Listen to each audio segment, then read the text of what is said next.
Lisa Skerritt to SKN Legalize Cannabis Collective. October 29, 2016.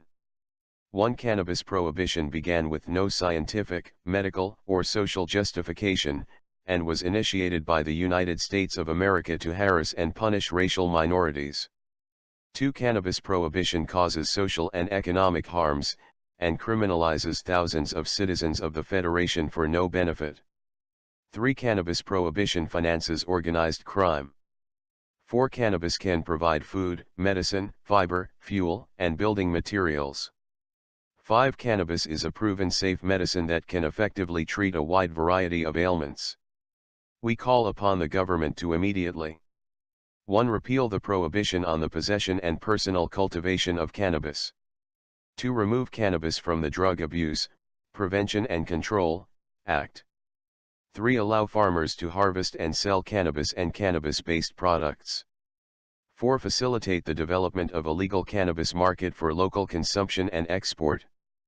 5. For those convicted for a cannabis offense under the Drug Abuse, Prevention and Control Act, on a case-by-case basis, grant full pardon and amnesty for past offenses, expunge criminal records and release all prisoners currently serving time. How many millions of innocent people, especially blacks in the US and UK, etc., are imprisoned unjustly, and turned into criminals? Homes, cars, property confiscated. Families torn apart and lives destroyed. In the US, the strongest opponents of legalization are Big Pharma, the privatized prisons, the police unions, the beer industry, etc. The corporate greed that created prohibition is trying to continue their monopoly on fuel, textiles, healthcare, etc., while continuing to poison our bodies and the planet. There has never been a recorded death from cannabis in its 10,000 years of use, most of which it was one of the largest cash crops. It is not physically addictive, like tobacco products. 50% of people who smoke will die from it. Tobacco is the leading cause of preventable death in the world, responsible for 5 million deaths per year. Studies have shown it to be 114 times less toxic than alcohol. It does not cause violence in families like alcohol does. Humans make alcohol, drugs, and all of the chemicals that are killing us with cancer, etc., and poisoning our food and planet. Cannabis was made illegal because textile companies were threatened that the new machines invented in the early part of the 20th century would allow hemp to make all of the products these companies make with chemicals that are poisoning the planet and all of us. To lobby the US government to make it illegal, they said blacks and Mexicans become lazy when they smoke it, and they would try to steal white women. In the following 8 decades, millions of black men have been incarcerated because of these unjust laws. Hemp needs no pesticides or fertilizers, and actually puts nutrients back into the soil. Its prohibition is one of the reasons we are in this ecological mess. Hemp can make anything petrochemicals can make, and better. Over 50,000 products and counting, including biodegradable plastic. If we didn't make it illegal, we wouldn't have put this much CO2 into the atmosphere, polluted our oceans, lakes, and rivers, and cut down most of the forests in the contiguous US. Cannabis has been shown in hundreds of peer-reviewed studies to treat numerous untreatable diseases including cancer. It is used in many ways other than smoking. Until it was made illegal, cannabis was one of the most used medicines, and the #1 medicine for treating pain. It has been cultivated for 10,000 years, and was actually one of the first cultivated plants. Millions of people have suffered and died because it has been illegal for 80 years. Suffered and died, when a harmless herb could have saved them. How many people have died from cancer because cannabis wasn't available to them? How much in pain, addicted to opiates, and overdosing from prescription meds because if they took a herb to ease their pain they would be imprisoned? Children suffering and dying from epileptic seizures. People suffering with Crohn's disease, MS, fibromyalgia, Alzheimer's, etc. This insanity has to end.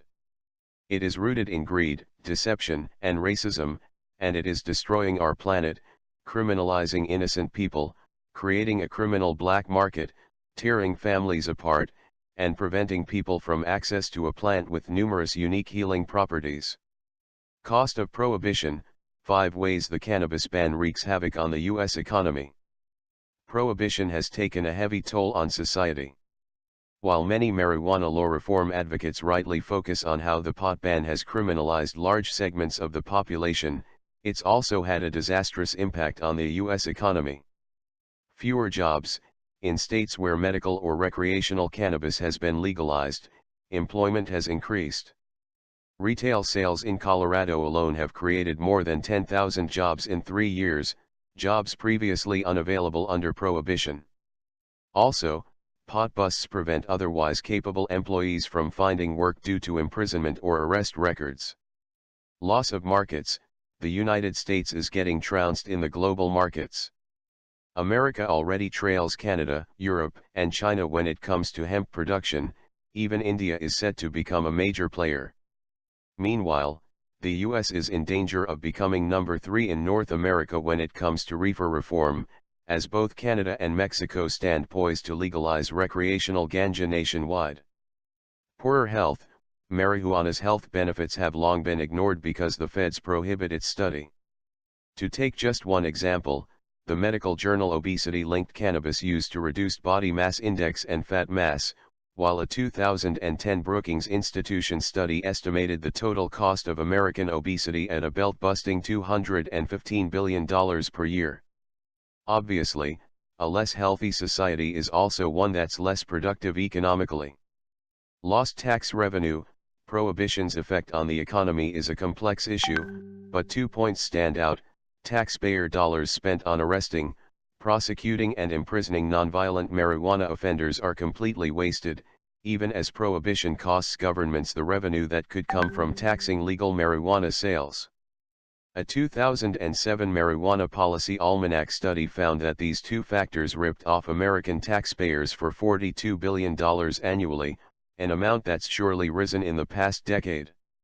Urban blight: many municipalities have been brainwashed into opposing cannabis businesses. For example, neighborhood groups on the economically depressed south side of Chicago were so irrationally opposed to medical pot that it took until May 2016 for a dispensary to open. But data shows that legal marijuana businesses improve areas of blight. Downtown warehouses, once neglected and empty, now host large-scale grows, generating revenue. Posted by Lisa Skerritt.